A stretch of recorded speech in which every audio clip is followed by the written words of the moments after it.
Bom dia, boa tarde, boa noite, minha gente. Meu nome é Ana Júlia, eu sou monitora de Física e eu vim desmistificar essa matéria para vocês. Antes de começar a aula, eu convido a vocês a irem lá nas nossas redes sociais para saberem um pouco mais do nosso projeto e qualquer dúvida que vocês tiverem ou da aula ou da lista de exercícios, é só chamar a gente no plantão do WhatsApp que a gente responde toda a pergunta de vocês. Também peço que vocês curtam esse vídeo e comentem o que vocês estão achando da aula. Então, na aula de hoje a gente vai aprender sobre a associação de resistores.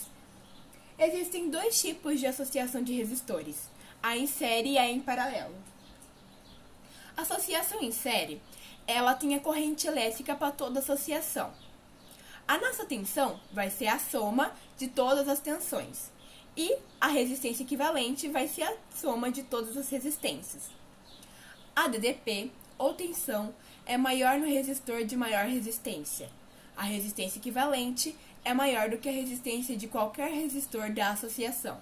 E o funcionamento de um dos elementos depende do funcionamento dos demais.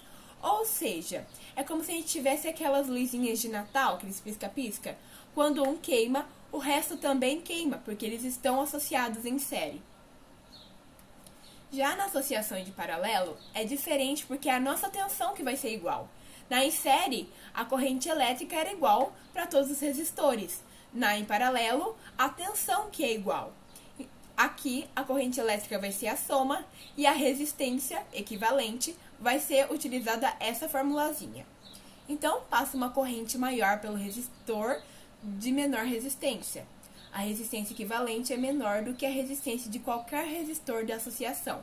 E o funcionamento de uns elementos e depende do funcionamento dos demais. Ou seja, quando um queima, o resto continua funcionando sem problemas. Quando temos N resistores iguais de resistência R cada, estão associados em paralelo, a resistência equivalente será resistência equivalente é igual a R por N, ou seja, quando você tem N resistores iguais, você só precisa usar essa formulazinha. Você não precisa usar aquela outra e ficar horas fazendo. Essa é uma fórmula que vai enxugar o seu tempo, que é primordial para quando a gente está fazendo um concurso ou um vestibular. E quando você tem apenas dois resistores de resistência R1 e R2 associados em paralelo, a resistência equivalente será resistência equivalente é igual a resistor 1 vezes o resistor 2 dividido pela soma dos resistores. Isso também vai te ajudar a enxugar o seu tempo na hora da prova. Então vamos começar com um exemplo. A gente pode ver que aí a gente tem uma associação mista, ou seja, a gente tem tanto uma associação em paralelo quanto uma associação em série. O que a gente começa fazendo? A gente primeiro começa com a de paralelo. Como a gente tem uma em série aí no meio, a gente vai somar ela para achar um só, para ela ficar unitária, para a gente conseguir fazer a de paralelo normal. Então, a gente só soma 4 mais 2, que dá 6 ohms.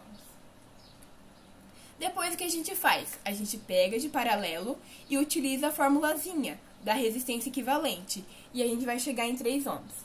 Depois, a gente vai fazer a mesma coisa com a outra em paralelo, que é essa daqui, e vai chegar em 2 ohms. Aí, quando a gente terminar de fazer, a gente vai montar ela de novo. Eu aconselho vocês a montarem para vocês não se perderem, porque geralmente vai ficar um monte de conta na hora da prova. Então, é importante, faz ali no cantinho a associação, que vai ajudar bastante. Depois aqui, é só você somar tudo, porque ela está em série. Então, você pode somar e você chega em 8 ohms.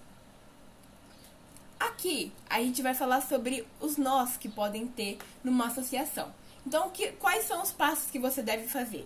Primeiro, você vai marcar com uma letra diferente cada um dos nós da associação. E o nó, ele é o encontro de 3 ou mais fios. Lembrando que os pontos unidos por um fio ideal estão em curto-circuito e devem receber a mesma letra. E a segunda coisa que você deve fazer é refazer o circuito, iniciando pelo maior caminho, encontrando desde o ponto inicial até o ponto final.